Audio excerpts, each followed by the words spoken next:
Well, after seeing this brow right here without even adding concealer, I just thought we can do another brow tutorial because it's the fall time and you need a fall brow. Come on, zoom in. Okay, everyone, so when it comes down to how I do my particular brows, I want to start by making sure that they are cleaned. That means the removal of all the little hairs that are not the shape of your brows or the shape that you want them. Then you want to start off by brushing them with the spoolie. I have two colors, a black and a dark brown. I like to use the dark brown as a shaper, but then I go back in with the black to give me that fine hair look, if that makes sense. So I start by carving out the bottom of my brow. Mind you, you want to make sure that you are using light strokes. It's okay if you mess it up, if you mishap with the shape itself, because the great thing about this particular part of the process of your brows is it is very forgiving because you have concealer.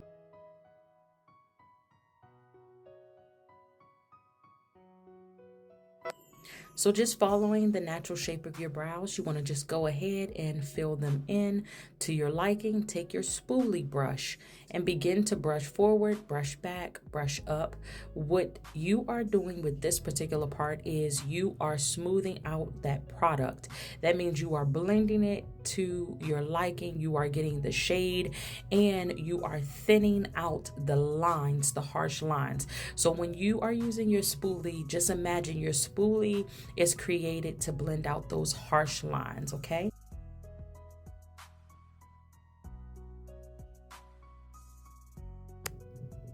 Now that I have the shape to my liking, I'm going to go ahead and go in with my black pencil, and I'm just going to begin to carve out only the edges first, and then I'm going to take my black and go in between all of those little sparse parts. Now remember, it may look harsh for the beginning, but you are going to use your spoolie brush to do what? To blend out the harsh lines. Okay, so no worries, just go ahead, use a light hand and go ahead and begin to fill those parts in.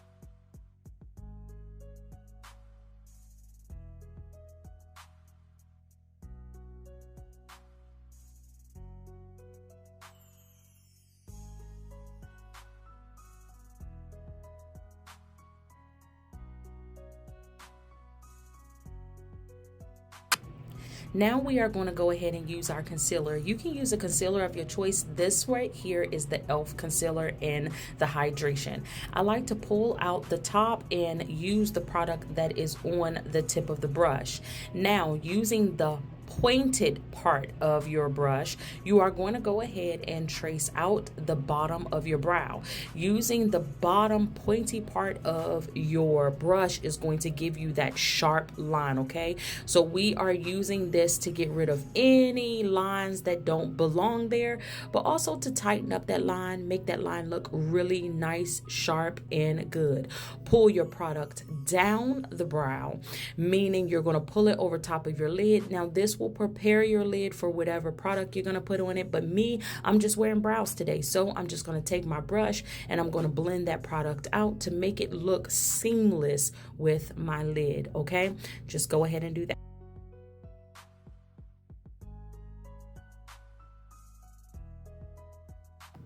Now using the same product that is still on my brush, I just tap that back in there.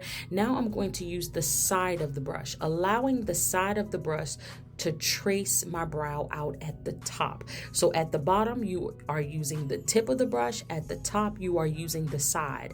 Go ahead and carve the top of your brow out just like that. And you're going to do the same exact thing. You're going to take that brush, which is nothing but an eyeshadow brush, and blend that product out.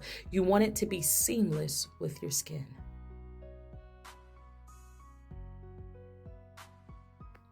Always take the remaining product and take it over top of the front of your brow. That's how you get the faded look in the front. We don't want box brows. We want faded brows, ombre brows, brows that look natural. Okay, using your pinky, you are going to place it firmly onto your cheek, and this is going to give you the stability to be able to draw the line more straight, okay? If you are like Lady K, for some reason, my line is not coming out straight, it's probably because you are not using your pinky as a foundation to keep your hand a little more firm. Does that make sense? Go ahead, do the same exact position, same exact brush holders, and go ahead and smooth that all out. And you're going to do the same exact step at the top, tracing it with the side of your brush, bringing it down, going ahead and blend that out. Now, the good thing about doing your brows is whenever you reach a certain point, you want to go ahead and look at them back and forth, making sure that they match. And you're going to see me do that. I want to make sure that they match. If I need to go in and fill in a little bit more, I'll do so. I want to make sure that they are the same size, but most of all, I want to make sure that they both fit each other. They both have the same arch. They both have the same length.